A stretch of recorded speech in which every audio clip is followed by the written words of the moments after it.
Guys welcome back my YouTube channel. അപ്പോൾ ഇത് നമ്മൾ കുറേ നാളായി ഒരു വീഡിയോ ഒക്കെ ചെയ്തിട്ട് വീഡിയോ ചെയ്യാൻ പറ്റുന്ന ഒരു മാനസികാവസ്ഥയിലല്ല, ഇപ്പോഴും അല്ല. എന്നാലും ഒരുപാട് പേര് ഇപ്പോഴും ഡൗട്ട് അടിക്കുന്ന ഒരു വിഷയത്തിനെക്കുറിച്ച് സംസാരിക്കാൻ വേണ്ടിയിട്ടാണ് ഞാൻ ഇന്ന് വന്നിരിക്കുന്നത്. അപ്പോൾ എല്ലാവർക്കും എൻ്റെ വീഡിയോയിലോട്ട് സ്വാഗതം. അപ്പോൾ നമുക്ക് നമ്മുടെ വീഡിയോയിലോട്ട്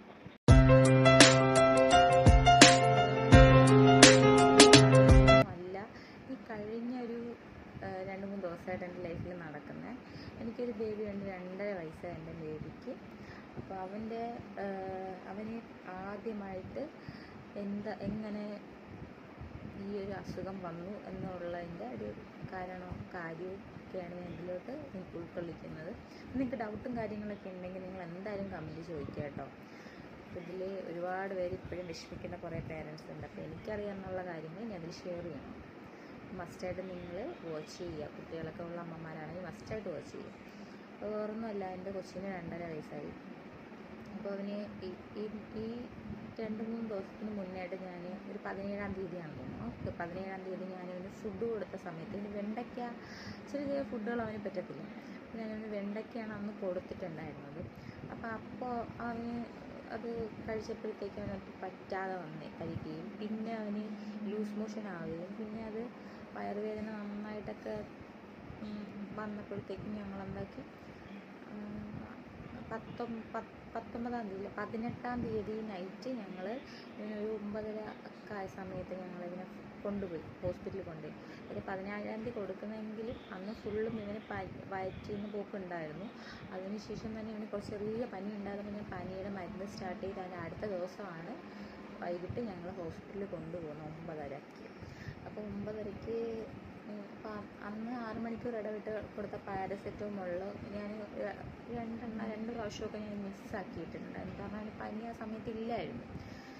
അപ്പോൾ എന്തായാലും 9:30-ക്ക് ഹോസ്പിറ്റലിൽ പോകാണ്ട് അപ്പോൾ എന്താണ് കാര്യം കഴിഞ്ഞതിന് ശേഷം നമുക്ക് മരുന്ന് കൊടുക്കാമെന്നുള്ള വിചാരത്തിൽ ഞാനത് ഒഴിവാക്കി. അത് എൻ്റെ മിസ്റ്റേക്ക് തന്നെയാണ്. ഞങ്ങളെന്താക്കി 9:30-ക്ക് ആയപ്പോൾ ഇവിടുത്തെ അടുത്തൊരു പ്രൈവറ്റ് ഹോസ്പിറ്റലിൽ കുഞ്ഞിനെ കൊണ്ടുപോയപ്പോഴത്തേക്കും കുട്ടിക്ക് ആ സമയത്ത് 97 ടെമ്പറേച്ചർ ഉണ്ടായിരുന്നുള്ളൂ. അപ്പോൾ സിസ്റ്റർ പറഞ്ഞത് ഇപ്പോൾ പേടിക്കാനുള്ള അത്ര പനിയൊന്നുമില്ല കുട്ടിക്ക് എന്ന് പറഞ്ഞു. കുട്ടി പക്ഷേ വയറുവേദന എന്ന് പറഞ്ഞ് ഗ്യാസ് എന്ന് പറഞ്ഞിട്ട് ഭയങ്കര കരച്ചിലും കാര്യമൊക്കെ ആയിരുന്നു. അല്ല, ഡോക്ടറൊന്ന് ചെക്ക് ചെയ്തപ്പോൾ ചൂടുണ്ട് എന്ന് പറഞ്ഞു. ചൂടിനുള്ളതൊന്നും അധികം ബോധറായില്ല. ഈ വയറുവേദനയാണ് നന്നായിട്ട് നിന്നുകൊണ്ട് ഒരു വയറുവേദനയ്ക്കുള്ള മരുന്ന് ഫസ്റ്റ് സൈക്ലോപാം എന്ന് പറഞ്ഞിട്ടുള്ള ഒരു മരുന്ന് കൊടുത്തിട്ടുണ്ടായിരുന്നു. കൊടുത്തപ്പോൾ കുഞ്ഞിനത് ഒട്ടും പറ്റിയില്ല. വളരെ അവൻ അസ്വസ്ഥത പ്രകടിപ്പിച്ചു, ഛർദ്ദിക്കാൻ വേണ്ടിയിട്ടുള്ള ഒരു ടെൻഡൻസി കാണിച്ചു. അപ്പോൾ കുട്ടീനെ കൊണ്ട് ഞങ്ങൾ അങ്ങോട്ടും ഇങ്ങോട്ടും നടന്ന് കുട്ടിയുടെ ആ ഒരു അസ്വസ്ഥതയൊക്കെ മാറ്റാൻ വേണ്ടി പുറത്ത് ഹോസ്പിറ്റലിൻ്റെ സൈഡിലൊക്കെ നിന്നാണ് ഞങ്ങൾ അവനെ നോക്കിയത്. ആ സമയത്ത് നന്നായിട്ട് വയറ് പെരുകി വന്നപ്പോഴത്തേക്ക് പിന്നെയും ഡോക്ടറെ അടുത്ത് കാണിച്ചു. ആ സമയം അടുത്തൊരു ഗ്യാസിൻ്റെ ഒരു മരുന്ന് ഇവന് കൊടുത്തു. 2 മരുന്നും കൂടെ ആയപ്പോൾ കുട്ടിക്ക് ടെമ്പറേച്ചർ കൊണ്ട് കൂടാൻ തുടങ്ങി. പക്ഷേ ആ സമയത്ത് ഇവൻ്റെ ഈ വേദന പീക്കിൽ നിന്നുകൊണ്ട് ഞങ്ങൾ സത്യം പറഞ്ഞ ഈ പനിയുടെ കാര്യം ഞങ്ങൾ മറന്നുപോയി. മനുഷ്യനാണ് കൂടുതൽ പീക്ക് നിന്ന കാര്യം മാത്രമേ ഞങ്ങളത് ഇമ്പോർട്ടൻസ് ആയിട്ട് എടുത്തു പോകും. എന്നിട്ട് അത് ഡോക്ടറെ കാണിച്ചു. ഡോക്ടർ ആൻറ്റിബയോട്ടിക് എഴുതി കുഴപ്പമൊന്നുമില്ല എന്ന് വീട്ടിൽ പറഞ്ഞ് വിട്ട കേസാണ്. വീട്ടിൽ വരുന്ന വഴി നല്ല മഴയുണ്ടായിരുന്നു, സൈഡിൽ ഒതുങ്ങിയിരുന്നു. പക്ഷേ കാറ്റും തണുപ്പും ഒക്കെ അടിച്ചിട്ടാണ് ഞങ്ങൾ വീട്ടിലെത്തിയ പാടെ കുട്ടിക്ക് ഒരു 12-12:30 ആയ സമയത്ത് ഞങ്ങൾ വന്ന പാടെ പാരസെറ്റമോൾ അല്ല തന്നത്, സുമോളെന്ന് പറഞ്ഞിട്ടുള്ളൊരു മരുന്നാണ് കുട്ടിക്ക് തന്നത്. സുമോളെന്ന് പറഞ്ഞ മരുന്ന് കൊടുത്തു കഴിഞ്ഞ് ഒരു 3.5 ml മരുന്ന് കയറിയതിന് ശേഷം ഇവനൊരു 1 hour കഴിഞ്ഞതിന് ശേഷമാണ് പിന്നെയും ടെമ്പറേച്ചർ വരാൻ വേണ്ടിയിട്ട് ഇങ്ങനെ തുടങ്ങി. കഴിഞ്ഞൊരു 1-1.5 ആയപ്പോഴത്തേക്ക് കുറച്ചുകൂടെ ടെമ്പറേച്ചർ കൂടാൻ തുടങ്ങി.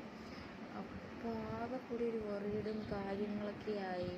പിന്നെ അടുത്ത് മോനിങ്ങനെ എൻ്റെ അടുത്ത് തന്നെ കിടക്കുന്നുണ്ടായിരുന്നു. ഇങ്ങനെ ടെമ്പറേച്ചർ കൂടുമ്പോൾ ഞാൻ എൻ്റെ ഹസ്ബൻഡിനോട് പറയുന്നുണ്ട്, ടെമ്പറേച്ചർ കൂടുന്നുണ്ട് എന്താ ചെയ്യുക ചേട്ടൻ. ഇങ്ങനെ നനച്ച് തുടയ്ക്കാൻ വേണ്ടി വെള്ളം തുണിയൊക്കെ ഇങ്ങനെ എടുത്തിട്ട് വന്നിട്ടുണ്ടായിരുന്നു. പക്ഷെ മോൻ നല്ല വാശിയായതുകൊണ്ട് തുടയ്ക്കാനൊന്നും സമ്മതിച്ചില്ല. അപ്പോൾ അവൻ്റെ വാശിക്കൊന്ന് വിട്ടുകൊടുത്തിട്ട് ഞങ്ങളെന്താക്കി അവനെ അടുത്ത് കിടത്തി ഉറക്കാൻ വേണ്ടിയിട്ടുള്ള ഒരു തയ്യാറെടുപ്പിലൊക്കെ ആയി.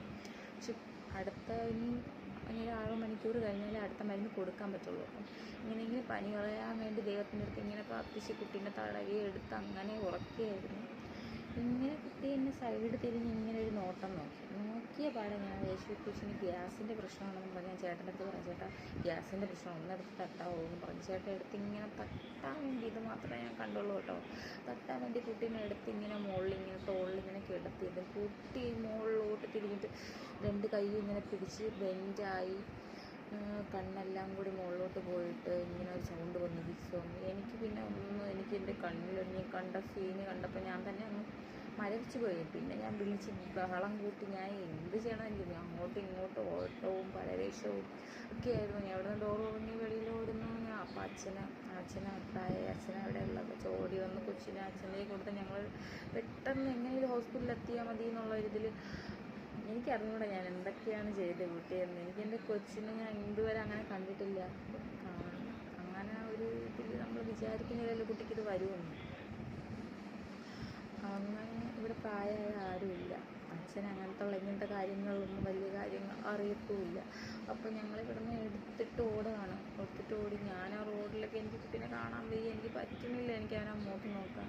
പക്ഷെ ഞാൻ കണ്ട സീൻ ചേട്ടൻ എടുത്ത് വെച്ച് ഇങ്ങനെ ഇരുന്ന സമയത്ത് ഇങ്ങനെ വന്നതും, രണ്ടാമത് ഞാൻ അവിടെ നിന്ന് ഇങ്ങനെ തിരിഞ്ഞു വന്നപ്പോൾ അച്ഛൻ്റെ അടുത്ത് ഇങ്ങനെ നിന്ന് ബെൻഡായി കുഴഞ്ഞു കിടക്കണ എൻ്റെ കൊച്ചിനെയാണ് ഞാൻ കണ്ടത്.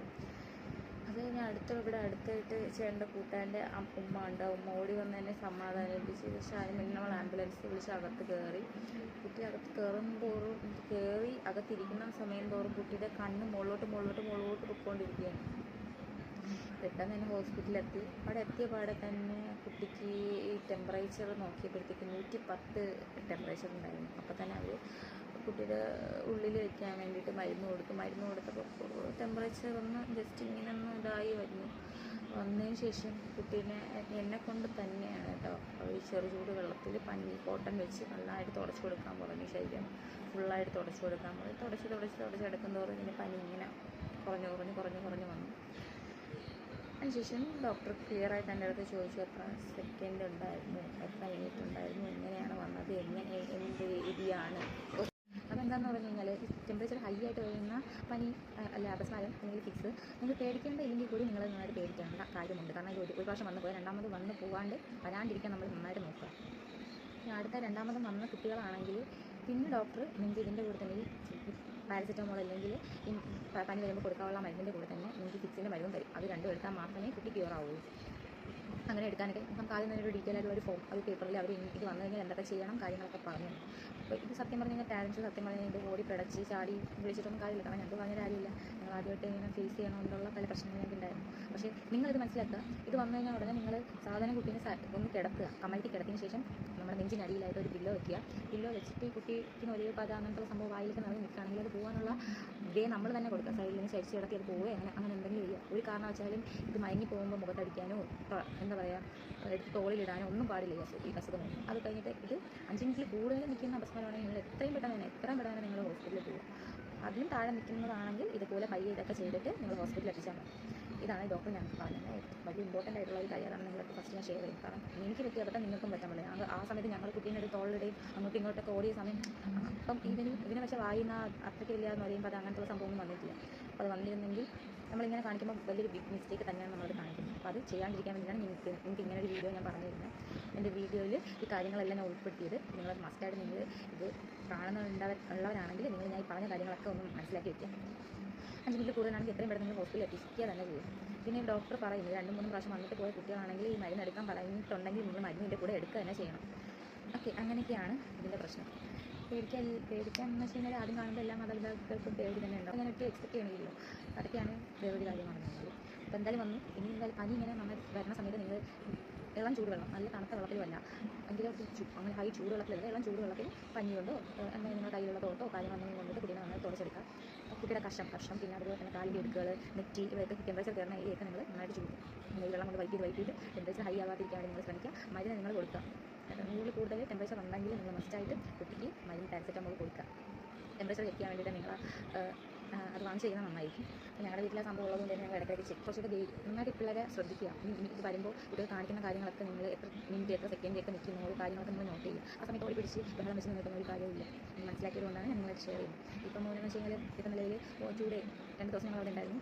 ഒബ്സർവേഷനിൽ വെച്ചതിന് ശേഷം കുഴപ്പമൊന്നുമില്ല, കാര്യങ്ങളൊന്നും ഉണ്ടായിട്ടില്ല. പക്ഷേ അവനിപ്പോഴും ഗ്യാസും വയറ്റിന് പോക്കും ഇങ്ങനെ നിൽക്കുന്നുണ്ട്. അപ്പോൾ ഒരു 1 വീക്ക് ഉണ്ടാവുകയാണ് അവൻ. കാരണം അവന് ബ്ലഡ് ടെസ്റ്റും കാര്യങ്ങളൊക്കെ എടുത്തിട്ടുണ്ടായിരുന്നു. അപ്പോൾ അത് കൊടുത്ത ഫുഡിൻ്റെ ഇഷ്യൂ ആയിരുന്നു അതിലൊരു ബാക്ടീരിയ ഇൻഫെക്ഷൻ ഉണ്ട്, അത് മൈൽഡായിട്ടുണ്ട്. അതിൻ്റെ ഒരു ഇഷ്യൂ ആണ് അവന് ഈ ഗ്യാസിൻ്റെ ഇതിൻ്റെ പ്രശ്നം. അതൊരു 1 വീക്ക് കഴിഞ്ഞാൽ അത് ഓക്കെ ആവും എന്നാണ് പറയുന്നത്. അപ്പോൾ ടെമ്പറേച്ചർ ഇനിയും പിന്നെയും ഇത് ഫിക്സ് വരുമോ എന്നൊക്കെ നോക്കാൻ വേണ്ടിയിട്ടാണ് അത് ഒബ്സർവേഷനിലേക്ക് എത്തിയത്. അപ്പം കുട്ടിക്ക് രാവിലെ ഒരു സിങ്കിൻ്റെ മരുന്ന് കൊടുക്കുന്നതിൻ്റെ കൂടെ തന്നെ നമുക്ക് ഒരു ഫിക്സറിൻ്റെ മരുന്ന് രാവിലെ ഒരു പകുതി ടാബ്ലറ്റ്, അതിന് നൈറ്റും ഒരു പകുതി ടാബ്ലറ്റ്, അങ്ങനെ 2 ദിവസം ഞങ്ങൾക്ക് ഗുളിക ഉണ്ടായിരുന്നു, ടാബ്ലറ്റ് എടുത്തിട്ടുണ്ടായിരുന്നു ഫിക്സിൻ്റെ. ഈ 2ാമത്തെ പ്രാവശ്യമല്ല, പക്ഷേ 2-3 വരുന്നെങ്കിൽ എന്തായാലും ഈ ടാബ്ലറ്റ് മസ്റ്റായിട്ട് കണ്ടിന്യൂ ചെയ്യാനാണ് ഡോക്ടർ പറയുന്നത്. 2ാമത് വരാതിട്ട് മസ്റ്റായിട്ട് നിങ്ങൾ നോക്കുക. അപ്പോൾ ഇത്രയേ ഉള്ളൂ ഈ വീഡിയോ ഉപകാരപ്പെടുമെന്ന് വിശ്വസിക്കുന്നു. അപ്പം ഈ വീഡിയോയിൽ എന്തെങ്കിലും നിങ്ങൾക്ക് ഡൗട്ടും കാര്യങ്ങളും ഉണ്ടെങ്കിൽ നിങ്ങൾ കമൻറ്റ് ചെയ്യാൻ മറക്കരുത്. എല്ലാ കുട്ടികളും നന്നായിരിക്കട്ടെ, എല്ലാവരും സേഫ് ആയിരിക്കട്ടെ. Thank you.